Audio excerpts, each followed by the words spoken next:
আজকের দিনটি বেশ সুন্দর দিন। বৃষ্টি হচ্ছে, কারোর জন্য সুবিধা, কারোর জন্য অসুবিধা। হয়তো বৃষ্টি না থাকলে আমাদের আজকের এই অনুষ্ঠানটি হয়তো আরো অনেক সুন্দর হতো, আমরা আরো অনেক মানুষের উপস্থিতি এই অনুষ্ঠানে পেতাম। সকল উপস্থিতিবৃন্দ, আমার পূর্বে যে সকল বক্তব্য রেখে গিয়েছেন, ওনারা সিলেট সিটি কর্পোরেশনের অথবা সামগ্রিকভাবে সিলেট জেলার বিভিন্ন বিষয়ে ওনারা আলাপ করেছেন। আপনারা নিশ্চয়ই খেয়াল করেছেন, আমরা সরকার গঠন করার পূর্বে নির্বাচনী প্রচারণ অভিযানের সময় আমরা আমাদের ম্যানিফেস্টো এবং নির্বাচনী বক্তব্যে অনেকগুলো কথা বলেছিলাম। যেমন একটি কথা বলেছিলাম যে সমগ্র বাংলাদেশেই যেই সমস্যাটি আছে, সিলেট সিটি কর্পোরেশন, সিলেট জেলা সহ সিলেট বিভাগেও এই সমস্যাটিতে আছে। প্রথমে যেই কথা দিয়ে শুরু করেছি যে বৃষ্টি হচ্ছে আজকে, এই বৃষ্টির কারণে আমি যখন এয়ারপোর্ট থেকে নেমে আসছি শহরের দিকে, বৃষ্টির কারণে দেখেছি বিভিন্ন জায়গায় একটু একটু করে পানি জমে গিয়েছে। এবং বৃষ্টি যদি আর একটু বেশি হয়, হয়তো এরই ভিতরে অনেক জায়গা আছে যেখানে কিছু জলাবদ্ধতাও তৈরি হয়েছে। এরই ভিতরে আমরা দেখেছি পাহাড়ি ঢল, অতিবৃষ্টি সবকিছু মিলিয়ে সুনামগঞ্জ এলাকার বিরাট একটি অংশে কৃষকরা বিশেষ করে ক্ষতিগ্রস্ত হয়েছে, তাদের ফসল ক্ষতিগ্রস্ত হয়েছে। সুনামগঞ্জ ছাড়াও আরও যেগুলো হাওর অঞ্চল আছে বাংলাদেশের বিভিন্ন জায়গায়, কিশোরগঞ্জ আছে, নেত্রকোনা আছে, ময়মনসিংহের ওদিকে আছে, এরকম অনেকগুলো জেলায় এরই ভিতরে বিভিন্ন জায়গায় কৃষকরা বিশেষ করে ক্ষতিগ্রস্ত হয়েছে। শহরগুলো তো আছে। কিছুদিন আগে আপনারা দেখেছিলেন চট্টগ্রামের কিছু নিউজ এসেছিল, যদিও সেটার মধ্যে পরে আমরা দেখেছি পুরোপুরি সত্যতা ছিল না। যাই হোক, আমরা দেখেছি অতিবৃষ্টির কারণে জলবদ্ধতা। এই সকল বিষয়কে বিবেচনা করে এর আগে সবচেয়ে প্রথমে খুব সম্ভবত সচিব সাহেব উনি সিলেট সিটি কর্পোরেশনের নাগরিকদের পানির চাহিদা পূরণ করতে গিয়ে একটি কথা বলেছেন যে পরিমাণ চাহিদা প্রতিদিনের পানি, তার অধিকাংশটাই আন্ডারগ্রাউন্ড থেকে ওনারা তুলছেন এই পানিটা। অর্থাৎ আন্ডারগ্রাউন্ড ওয়াটার লেভেল যেটা আছে সেটা ধীরে ধীরে নিচে নেমে যাচ্ছে, অল্প অংশই ওনারা নদী থেকে আনতে পারছেন। এই সকল কিছু বিষয় মাথার মধ্যে রেখে বিবেচনা করে আমরা তখন বলেছিলাম যে খাল খনন একটি কর্মসূচি আমরা দিয়েছিলাম সারা দেশে। এই কর্মসূচির কথা বলেছিলাম এবং সরকার গঠনের সাথে সাথে আমরা এই কর্মসূচিটাকে শুরু করেছি। এই কর্মসূচির লক্ষ্য বা উদ্দেশ্য কিন্তু এই সমস্যাগুলোকে অ্যাড্রেস করার জন্য। আন্ডারগ্রাউন্ড ওয়াটার লেভেল যেটা আছে সেটা শুধু সিলেট সিটি কর্পোরেশনে নয়, এই সমস্যা ঢাকাতেও আছে, এই সমস্যা অন্য অনেক শহরগুলোতেই আমাদের আছে। আমাদের জন্য যেটি একটি বড় সমস্যা হচ্ছে, যেভাবে আমরা মাটির নিচে যে পানি আছে এটিকে যে টেনে তুলছি, এছাড়াও কৃষিকার্যের জন্য একই কাজ আমরা করছি, এটি ধীরে ধীরে একটি ভয়াবহ অবস্থার দিকে নিয়ে যাচ্ছে পুরো পরিস্থিতিকে। আমরা যদি এই পরিস্থিতিটাকে এখনই অ্যাড্রেস করতে চাই, তাহলে সবচেয়ে প্রথম যে উপায়টি হচ্ছে আমাদেরকে খাল খনন করতে হবে। এবং খাল খননের মাধ্যমে এই যে পানিগুলো, দেখুন বর্ষার সময় যে বৃষ্টির সময় এত পানি আসছে, এত পানি এসে জলাবদ্ধ তৈরি হচ্ছে, তারপরে আমরা কোনোভাবে পানিটাকে সরিয়ে দিচ্ছি, পানিটা কিন্তু নদী দিয়ে নেমে সমুদ্রে চলে যাচ্ছে, অর্থাৎ এই পানিটাকে আমরা ব্যবহারও করতে পারছি না। কাজে এই পানিটাকে যাতে আমরা ব্যবহার করতে পারি, জলাবদ্ধতাও যাতে না হয়, মানুষেরও কষ্ট না হয়, সেটি কৃষির সুবিধার জন্যই হোক, পানিটিকে মানুষের ব্যবহারের সুবিধার জন্যই হোক, আমরা খালগুলো খনন করতে চাচ্ছি দেশে, যাতে আমরা অতিরিক্ত যে পানি থাকবে সেই পানিটাকে যাতে আমরা ধরে রাখতে পারি এবং প্রয়োজনের সময় আমরা সেটিকে মানুষের প্রয়োজনে আমরা ব্যবহার করতে পারি। আজকে এই অনুষ্ঠানে আসার আগেই সিটি কর্পোরেশনের জলাবদ্ধতা নিরসনে একটি প্রকল্পের কাজ শুরু হবে, সেটির ভিত্তিপ্রস্তর আমি স্থাপন করে এসেছি। আমি ইঞ্জিনিয়ার সাহেবকে জিজ্ঞেস করেছিলাম যে ওনারা যেই প্রেজেন্টেশন দিয়েছেন তারপরে যেটা আমি বুঝতে পেরেছি যে এই কাজটি সম্পন্ন হলে আমরা ধরে নিতে পারি ইনশাল্লাহ সিলেট শহরে জলাবদ্ধতা হবে না, অতিবৃষ্টি হলেও বা বৃষ্টি হলেও জলাবদ্ধতা হবে না। তবে অবশ্যই এখানে আরেকটি বিষয় আমাদেরকে খেয়াল রাখা প্রয়োজন, যেই সমস্যাটি শুধু সিলেটে নয়, যেই সমস্যাটি আমাদের প্রায় সবগুলো শহরে সামগ্রিকভাবে হয়তো সমগ্র দেশেই আছে। এখানে মুক্তাদি সাহেব একটু আগে আমাকে বলছিলেন যে সুরমা নদীতে খুব সম্ভব সচিব সাহেবের বক্তব্যের মধ্যে বোধহয় বিষয়টি ছিল যে সুরমা নদীতে বিভিন্ন পলিথিন থেকে আরম্ভ করে প্লাস্টিক থেকে আরম্ভ করে টিন থেকে পড়তে পড়তে যে স্তরটা জমা হয়েছে বেশ পুরু হয়ে গিয়েছে। প্রায় বছরখানেক আগে, তখন তো অবশ্যই আমি লন্ডনে ছিলাম, সেখানে আমি যে কোনো একজন ভদ্রলোকের সাথে আলাপ করছিলাম যার কিছু এক্সপার্টিস রয়েছে এই বিষয়গুলোর উপরে।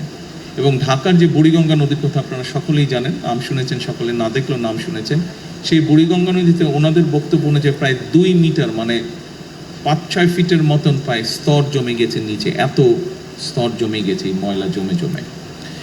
এই বিষয়টি কম বেশি প্রায় সবগুলো বাংলাদেশের শহরের ক্ষেত্রেই প্রযোজ্য, এবং এই বিষয়টিকে যদি আমরা এখনই অ্যাড্রেস করা না ধরি তাহলে একটা সমস্যার মধ্যে পড়তে হবে। বুড়িগঙ্গা নদীর পানি অসম্ভব রকম বিষাক্ত হয়ে গিয়েছে।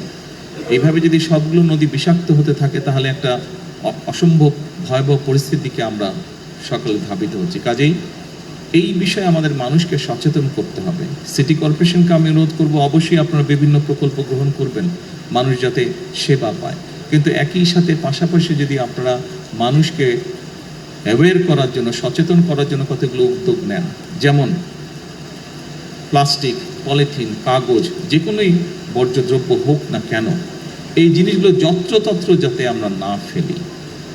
এইটি যদি আপনারা বিশেষ করে যতগুলো সিটি কর্পোরেশনের ভেতরে স্কুল আছে, ছোট ছোট বাচ্চা, বিশেষ করে প্রাইমারি স্কুল, হাই স্কুল, এই বাচ্চাদেরকে যদি এই জিনিসগুলো শেখানো ধরেন, কারণ হয় কি, বড়রা শিখলেও কিছু শুনলেও সহজে শিখতে চায় না।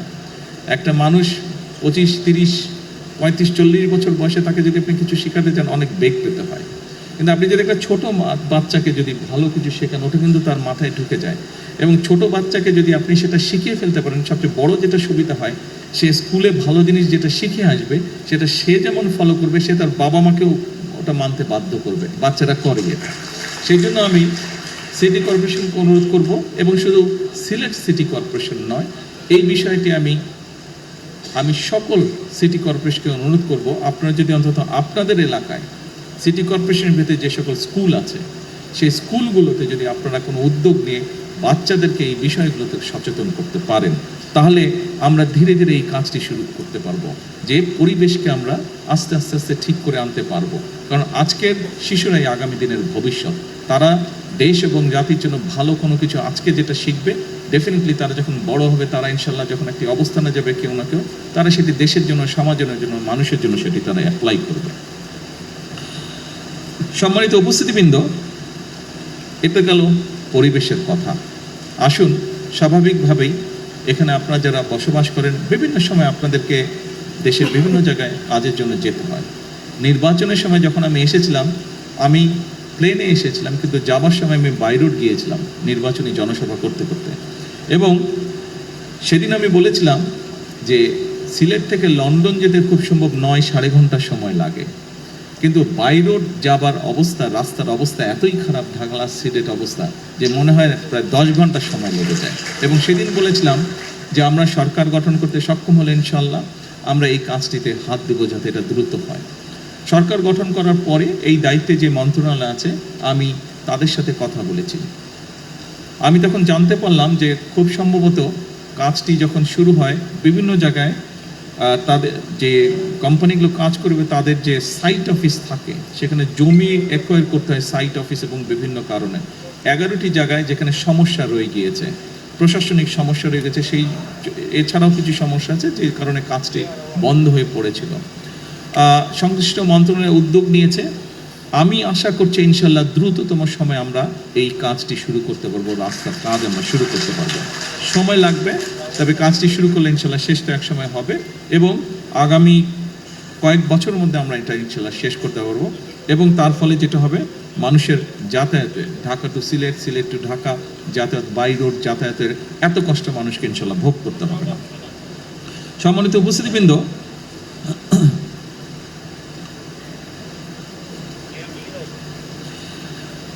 অবশ্যই শুধু রাস্তা আমাদেরকে বাড়ালেই যে সমস্যার সমাধান হবে তা না। একই সাথে আমরা যদি রেলওয়ে, যেখানে আমরা কম খরচে যাতায়াত করতে পারি, একই সাথে ব্যবসায়ীরাও তাদের ব্যবসায়িক মাল আনা নেওয়ার ক্ষেত্রেও কম খরচে আনতে পারেন, আমরা যদি রেলওয়েটাকে ডেভেলপ করতে পারি। আমাদের বর্তমান সরকার আমরা একটি উদ্যোগ গ্রহণ করছি যে সারা দেশে কিভাবে রেল যোগাযোগটাকে বৃদ্ধি করা যায়। রেল যোগাযোগটাকে বৃদ্ধি করলে স্বাভাবিকভাবে অধিকাংশ মানুষ এটিতে যাতায়াত করবেন, এটিতে খরচ কম হবে, সেটি যাতায়াতের খরচ কম হবে, সেটি ব্যবসায়িক কারণে খরচ কম হবে। আমরা রাস্তা যতই বড় করতে থাকি ততই গাড়ি নামবে রাস্তায়, ট্রাফিক বাড়বেই। এবং আরেকটি বিষয় আমাদের মনে রাখা প্রয়োজন, জনসংখ্যার ভিত্তিতে আমরা পৃথিবীর খুব সম্ভবত 8ম স্থানে আছি, কিন্তু আমরা ল্যান্ড ওয়াইজ যদি চিন্তা করি আমাদের দেশটা হয়তো অত বড় না, অনেক দেশে থেকেই ছোট। সেজন্য আরেকটি গুরুত্বপূর্ণ বিষয়, বাংলাদেশ হচ্ছে একটি কৃষি প্রধান দেশ। সেজন্য রাস্তা যদি নির্মাণ করি আমরা, একই সাথে কিন্তু আমাদের ফসলি জমিও নষ্ট হচ্ছে। সেজন্য সেই বিষয়টাকে আমাদের মাথায় রাখতে হবে। এত বিপুল সংখ্যক জনগোষ্ঠীর খাবার তো আমরা বিদেশ থেকে ইম্পোর্ট করা সম্ভব না, এবং আমরা আলহামদুলিল্লাহ মোটামুটিভাবে খাদ্য স্বয়ংসম্পূর্ণ, কাজে এইটিকেও আমাদের ধরে রাখতে হবে। সেজন্যই অবশ্যই রাস্তার উন্নয়ন, আমরা রাস্তার ক্ষেত্রে যোগাযোগ ব্যবস্থা উন্নয়ন করব, কিন্তু রেলটাকে আমরা ডেভেলপ করতে চাই। স্বাভাবিকভাবেই সিলেটের মানুষ নিশ্চয়ই উৎসাহী হবেন না, খুব ইন্টারেস্টেড হবেন না শুনতে যে ঢাকা রংপুর রেল ব্যবস্থা উন্নতি হচ্ছে। আপনারা নিশ্চয়ই ইন্টারেস্টেড হবেন যে ঢাকা সিলেট বা সিলেট ঢাকার রেল ব্যবস্থা উন্নতি হচ্ছে। আমরা চেষ্টা করছি এই ব্যাপারে, ইনশাল্লাহ এ ব্যাপারে আমরা চেষ্টা করছি যে ডবল লাইন কিভাবে করা যায়, ডাবল লাইনের মাধ্যমে এই সমস্যাটার সমাধান করা যায়, দ্রুততর করা যায় ঢাকা সিলেট বা সিলেট ঢাকা রেলওয়ের ব্যবস্থা। আসনের পরে আমি যখন নির্বাচনী সময় বিভিন্ন এলাকায় গিয়েছি দেশের, শুধু সিলেট নয়, সিলেট সহ বাংলাদেশের উত্তর অঞ্চল বলেন, দক্ষিণ অঞ্চল বলেন, যে এলাকায় গিয়েছি আমি অনেক বিষয়ের মধ্যে একটি বিষয় এলাকার মানুষ আমার কাছে তুলে ধরেছে, এবং খুব স্বাভাবিকভাবেই আমরা বিষয়টি ভিন্নভাবেও জানি। সেটি হচ্ছে বাংলাদেশের মানুষের স্বাস্থ্য ব্যবস্থা বা চিকিৎসা ব্যবস্থা। দুঃখজনকভাবে হলেও সত্য যে শহরের মানুষ কিছুটা চিকিৎসা সুবিধা পেলেও গ্রামের অধিকাংশ জায়গায় এখনও আমরা ভালোভাবে স্বাস্থ্যসেবা পৌঁছে দিতে সক্ষম হইনি, এবং সেজন্যই আমরা বলেছিলাম যে আমরা একটি ব্যবস্থা গ্রহণ করতে চাই। এটি আমি সংক্ষেপে আপনাদের সামনে তুলে ধরছি, আমি এর আগেও কয়েকবার বলেছি। দেখুন, এখানে আপনারা যারা আছেন সিলেটের মানুষ, বিশেষ করে অনেকেরই, প্রায় বহু মানুষেরই লন্ডন সফর করার সুযোগ হয়েছে। যারা যারা লন্ডনে গিয়েছেন আপনারা সকলেই জানেন NHS নামে একটি প্রকল্প আছে, বা NHS নামে একটি ওখানে সংগঠন আছে, যাদের দায়িত্ব হচ্ছে সেই দেশের সকল মানুষের, যারা সেই দেশের বৈধ নাগরিক, তাদের সকলের চিকিৎসা ব্যবস্থা তারা লুক আফটার করে, তারা দেখভাল করে। এবং ব্রিটেনের মতন দেশে কিন্তু NHS নিয়ে এখন তারা বেশ প্রেসারে আছে। এটি একটি ব্যয়বহুল বিষয়। সেই দেশের আইন অনুযায়ী সেই দেশের নাগরিক বা বৈধভাবে যারা বসবাস করে তাদের যে কোনো ধরনের অসুস্থতা সুস্থ করার দায়িত্ব হচ্ছে সরকারের। সেই জন্য খুব স্বাভাবিকভাবেই যেহেতু এটি সরকারের দায়িত্ব, সরকারের উপর একটি চাপ থাকে, অর্থনৈতিক একটি বিষয় থাকে এখানে বিষয়। আমরাও চাই আমরা আমাদের দেশের নাগরিকদেরকে সুস্থ রাখতে, তাদের কাছে স্বাস্থ্যসেবা পৌঁছে দিতে। কিন্তু যেটি এখন ইউরোপে প্রত্যেকটি দেশই দেখছে, যেই দেশগুলো উন্নত তারা দেখছে যে স্বাস্থ্যসেবাটা, একজন মানুষ যখন অসুস্থ হয় তাকে চিকিৎসা দেওয়া, ডাক্তার, নার্স, হসপিটালের বেড, ওষুধপত্র সব কিছু বেশ ব্যয়বহুল। কাজেই আমরা যদি একটি পরিকল্পনা গ্রহণ করি যে আমরা যদি মানুষকে সচেতন করতে পারি, সচেতনতার মাধ্যমে আমরা যদি অসুস্থ মানুষের সংখ্যা কমিয়ে আনতে পারি, তাহলে যারা অসুস্থ হবেন তারা বেটার সার্ভিস পাবে যখন তারা ডাক্তারের কাছে যাবে, যখন তারা হসপিটালে যাবে।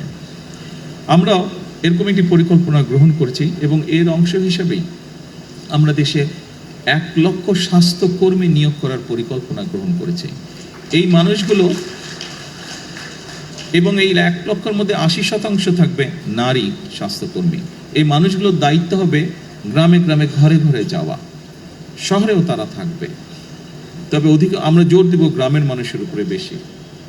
তারা যাবে, তারা মানুষগুলোকে, বিশেষ করে পরিবারের নারী যারা আছেন, যারা সংসার দেখাশোনা করেন, দায়িত্ব যাদের, তাদেরকে গিয়ে তারা অ্যাওয়্যার করবে, সচেতন করবে যে কোন খাবারটি খেলে ডায়াবেটিস হবে না, কোন খাবারটি খেলে কার্ডিয়াক হবে না, বা লাইফস্টাইল কি হলে তার হার্টের সমস্যা হবে না, কোন খাবারটি খেলে কিডনির রোগ হবে বা কিডনির রোগ হবে না। এই বিষয়গুলি সম্পর্কে তাদেরকে সচেতন করবে, হাইজিন সম্পর্কে তাদের সচেতন করবে। অর্থাৎ আমরা চাচ্ছি যে ইনশাল্লাহ ধীরে ধীরে আমরা সামগ্রিকভাবে পুরো দেশে যত বেশি সংখ্যক মানুষকে সুস্থ রাখা আমাদের লক্ষ্য।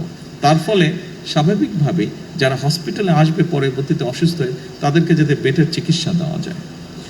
স্বাভাবিকভাবেই চিকিৎসা অসুস্থ মানুষের সংখ্যা যখন কম হবে, আপনার মেডিকেলের ক্ষেত্রে আমাদের জন্য সুবিধা হবে টেক কেয়ার করতে।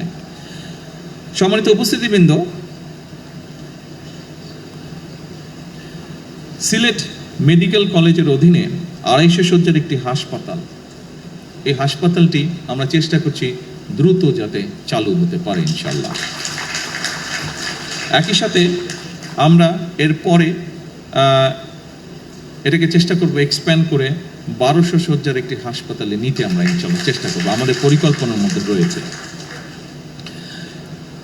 আরেকটি বিষয় এখানে উঠে এসেছে আলোচনায়, বেশ কয়েকজন বক্তা আমার আগে উল্লেখ করেছেন যে একটি সমস্যা আছে এখানে, খুব সম্ভবত মুক্তাদি সাহেব বোধহয় ওনার বক্তব্যে বলেছেন যে সিলেটে সেই পরিমাণ ইন্ডাস্ট্রি বা কলকারখানা ব্যবসায়িক প্রতিষ্ঠান নেই। খুব স্বাভাবিকভাবেই অনেক মানুষ, তরুণ সমাজের অনেক সদস্য তারা বেকার থাকে।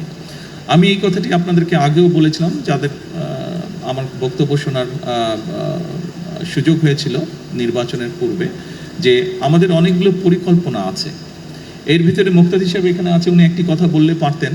সরকার গঠন করার বোধহয় সপ্তাহখানেকের মধ্যে আমি ওনাকে দেখেছি, যেহেতু শিল্প কলকারখানার আন্ডারে বাংলাদেশ অনেকগুলো বিভিন্ন জায়গায় অনেক কলকারখানা বন্ধ হয়ে পড়ে আছে। আমরা সিদ্ধান্ত গ্রহণ করেছি এই কলকারখানাগুলোকে যত দ্রুত সম্ভব কারণ বের করে যত দ্রুত সম্ভব, যদি দরকার হয় আমরা প্রাইভেটাইজ করবো সেগুলোকে, যারা এগুলো চালাতে আগ্রহী তাদের কাছে আমরা হ্যান্ড ওভার করবো। অর্থাৎ এই কলকারখানাগুলো আমরা দ্রুত, খুব সম্ভবত এই সপ্তাহে বোধহয় এই ব্যাপারে আপনার সাথে বসার কথা আমার বোধহয় 4 তারিখে, ওই যে অন্য সবাইকে নিয়ে 4 তারিখে এটার ওনারা রিপোর্ট দেবেন আমাকে যে কতটুকু আমরা অগ্রসর হলাম। কাজে আমাদের লক্ষ্যই ছিল, তখনই আমরা বলেছিলাম যে এই কাজটি আমরা শুরু করব, এবং এই কাজটি শুরু করতে পারলে একদিকে সারা দেশে বহু কর্মসংস্থানের ব্যবস্থা হবে, এটি গেল একটি বিষয়। এবং একই সাথে আমরা চেষ্টা করছি দেশে এবং বিদেশে যারা বিনিয়োগকারী আছেন তাদেরকে উৎসাহিত করার জন্য, যাতে তারা বিভিন্ন ব্যবসা প্রতিষ্ঠান, মিল কারখানা অথবা সার্ভিস ইন্ডাস্ট্রি যেটাই হোক, তারা যাতে বিনিয়োগ করেন এবং বিভিন্ন সমস্যা আছে সেই সমস্যাগুলোতে তাদেরকে আমরা চেষ্টা করছি সহযোগিতা করতে, যাতে তারা বিনিয়োগ করেন, কর্মসংস্থানের সুযোগ হয়। সিলেটে একটি আইটি পার্ক করা হয়েছিল, আইটি পার্কটি সেভাবে সচল নেই। এই আইটি পার্কটি নিয়ে অলরেডি এর মধ্যে আমাদের আলোচনা হয়েছে, আমাদের যে মন্ত্রণালয় আছে তারা কাজ করছে। আমি কোয়াইট কনফিডেন্ট আই যে ইনশাল্লাহ দ্রুততম সময়ে আমরা এটা চালু করতে সক্ষম হবো আইটি পার্কটি, যাতে করে আমাদের তরুণ সমাজের অনেক সদস্য আছে যারা ফ্রিল্যান্সিংয়ের কাজ করে, আইটির বিভিন্ন কাজ করে, ডাটা প্রসেসিং কাজ করে, তাদেরকে আমরা ওখানে সুযোগ তৈরি করে দেওয়ার চেষ্টা করব, যাতে করে সেই মানুষগুলো যারা কাজ করছে তারাও ওখানে কাজ করার সুযোগ পায়, যাতে তাদের ইনকাম বৃদ্ধি করার সুযোগ পায়। যারা কাজ করতে চাচ্ছে কিন্তু কাজ করতে পারছে না, এরকম যারা আছে তাদেরকে আমরা ওখানে সুযোগ করে দেব। আমরা আইটি সেক্টরে এই কাজটি এখানে করতে চাচ্ছি। এর বাইরে আমরা বলেছিলাম যে আমরা বিভিন্ন জায়গায় আমরা চেষ্টা করবো আমাদের যে ভোকেশনাল ইনস্টিটিউট আছে এগুলোকে আপডেট করতে, মডার্নাইজ করতে, ফলে বিভিন্ন মানুষ যারা আছে যাদের বিভিন্ন শিক্ষাগত যোগ্যতা অনুযায়ী এই মানুষগুলোকে আমরা ট্রেন করব, যাতে করে দেশের ভিতরে এবং দেশের বাইরে তারা কর্মসংস্থানের ব্যবস্থা করতে পারে। সম্মানিত উপস্থিতিবৃন্দ, সংক্ষেপে আজকে এতটুকুই আপনাদের সামনে বলবো। এই হচ্ছে আমাদের পরিকল্পনা, আমরা কি কি চিন্তা করেছি এবং এরই ভিতরে সেই চিন্তাগুলো বাস্তবায়নের জন্য কি কি উদ্যোগ গ্রহণ করেছি আপনাদের সামনে আমি আজকে তুলে ধরলাম। দেখুন, 2.5 মাস বয়সে একটি শিশু কিন্তু হাঁটতে পারে না, শিশুটাকে হাঁটতে হলে আরো কিছুদিন অপেক্ষা করতে হয়। বর্তমান সরকারের বয়স 2.5 মাসের মতো। তবে আমরা এরই ভিতরে আমরা যে সকল কমিটমেন্ট দেশের মানুষের সামনে উপস্থাপন করেছিলাম, দেশের মানুষকে আমরা দিয়েছিলাম, সেই কমিটমেন্টগুলো বাস্তবায়নের কাজ আমরা শুরু করেছি। এখানে আজকে যারা উপস্থিতবৃন্দ আছেন আপনারা এরই ভিতরে দেখেছেন যে সারা দেশে আমরা ফ্যামিলি কার্ডের কথা বলেছিলাম নারীদের স্বাবলম্বী করার জন্য, আমরা কৃষক কার্ডের কথা বলেছিলাম কৃষক ভাইদেরকে সহযোগিতা করার জন্য, আমরা বলেছিলাম যে আমরা দেশে আমাদের যে ভবিষ্যৎ প্রজন্ম আছে তাদের ভিতর থেকে আমরা ভালো, যারা বিভিন্ন খেলাধুলা, বিভিন্ন মানুষের বিভিন্ন কোয়ালিটিস থাকে, গুণাগুণ থাকে, সেইগুলোকে আমরা বের করে আনতে চাই। এখানে যারা আমাদের বয়সী আছেন, কম বেশি অনেকেরই ধারণা আছে শহীদ রাষ্ট্রপতি জিয়াউর রহমানের সময় দেশের ছোট ছোট ছেলে মেয়ে যারা ছিল সেই সময় তাদের ভিতর থেকে ট্যালেন্টেড যারা ছিল তাদেরকে বের করে আনার জন্য নতুন কুড়ি নামক একটি অনুষ্ঠান চালু করা হয়েছিল। আপনাদের অনেকেরই সে ধারণা আছে, যারা সেই সময় শহীদ জিয়াকে দেখেছেন। সেটারই একটি এক্সটেন্ডেড অংশ হিসাবে আমরা দেশের এই ছোট ছোট ছেলেমেয়েদের ভিতর থেকে ভবিষ্যতে ভালো খেলোয়াড় বের করে আনতে চাই, এবং তারই অংশ হিসেবে নতুন করে স্পোর্টস, যেটি আমরা আজকে এই সিলেটের মাটি থেকে আনুষ্ঠানিকভাবে শুরু করব ইনশাআল্লাহ। আমি গতকাল জিজ্ঞেস করেছিলাম আমাদের যে স্পোর্টস মিনিস্টার আছে আমিনুল, তাকে আমি জিজ্ঞেস করলাম যে কত বাচ্চা এনরোল হয়েছে। আমাকে গতকাল সন্ধ্যায় ও যে রিপোর্ট দিল, হ্যাঁ গতকাল না সরি, এটা পরশুদিন সংসদে আমি জিজ্ঞেস করেছিলাম যে কত বাচ্চা এনরোল হয়েছে। গত পরশুদিন পর্যন্ত ও আমাকে যেটা জানিয়েছে, সারা দেশে, এটি আজকে অনলাইনে এখানে উদ্বোধন করব, সারা দেশেই প্রায় সবগুলো জেলাতেই এটা উদ্বোধন হবে। সারা দেশে প্রায় 1,30,000 বাচ্চা গত পরশুদিন পর্যন্ত এনরোল করেছে। কাজেই উপস্থিতিবৃন্দ, আমরা এই 1,30,000 বাচ্চার ভিতর থেকে নিশ্চয়ই 7-8টি ওরা স্পোর্টস ঠিক করেছে।